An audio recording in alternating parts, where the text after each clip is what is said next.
Тамаша отырады. Қасқыр мен тырнаға біз дайынбыз деп ойлаймын, иә бала? Дайындалып келдік қой, иә?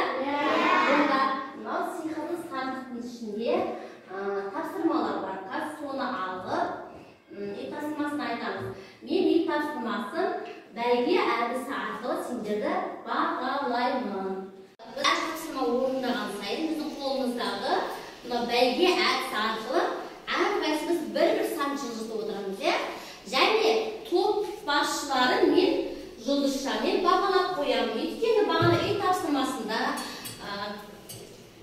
Айсұлтанның тобынан шыққан балалар өте тамаша айтты.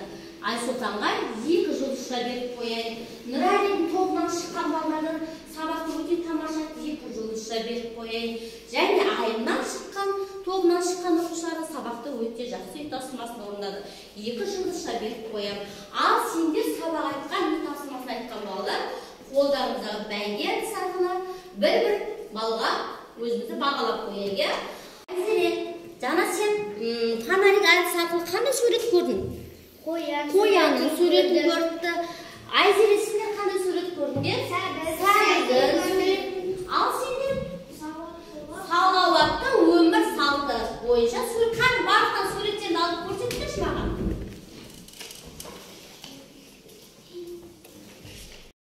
Басымыз қалай сөйлейді? Иығымыз қалай сөйлейді? Білмеймін. Қолымыз қалай сөйлейді? Сау бол.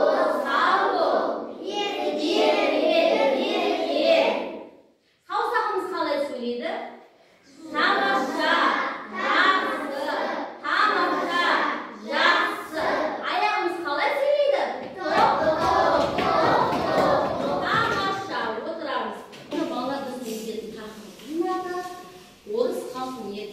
Қоян және денсаулықты сақтайды.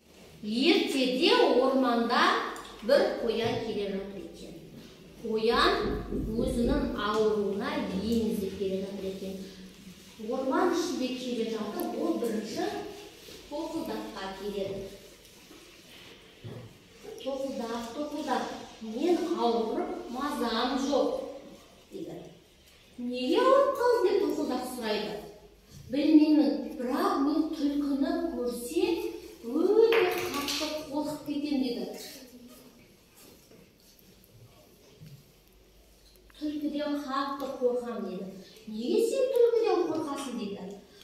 Білмеймін, бірақ мұны мен сырын білмедім деді. Онда сенің ауруын емін біз кімге барайық деді. Келе жатып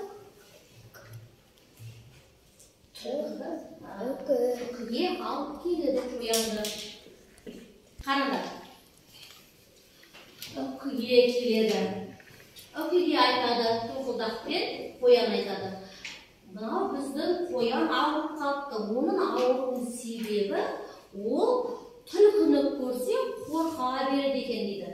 Одан айтады, барлық қоянның денесін, құлағын, аузын барлық тексеріп көреді.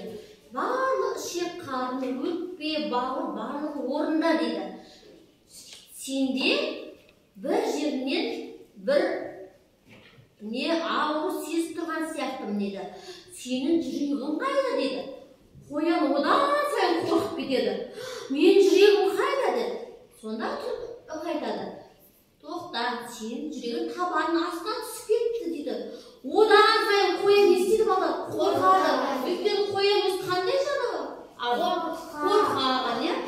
Содан айтады бір уақытта. Сен еш нәрседен қорықпа. Сенің жүрегің де барлығы өз орнында. Тек сен қандай істеді? Қорқақсың дейді. Сен қандай бол дейді? Батыл бол. Еш нәрседен қорықпа. Тек қана алға жүре бер дейді. Өзіңге не қой дейді? Алға мақсат қой дейді. Сен ана түлкіден қорқуға болмайды. Сен батыр болуың керек деп оған не айтады? Кеңес айтады. Қоян үкінің берген кеңесін құлағына не істейді? Сіңіріп алып, өз бойына сіңіреді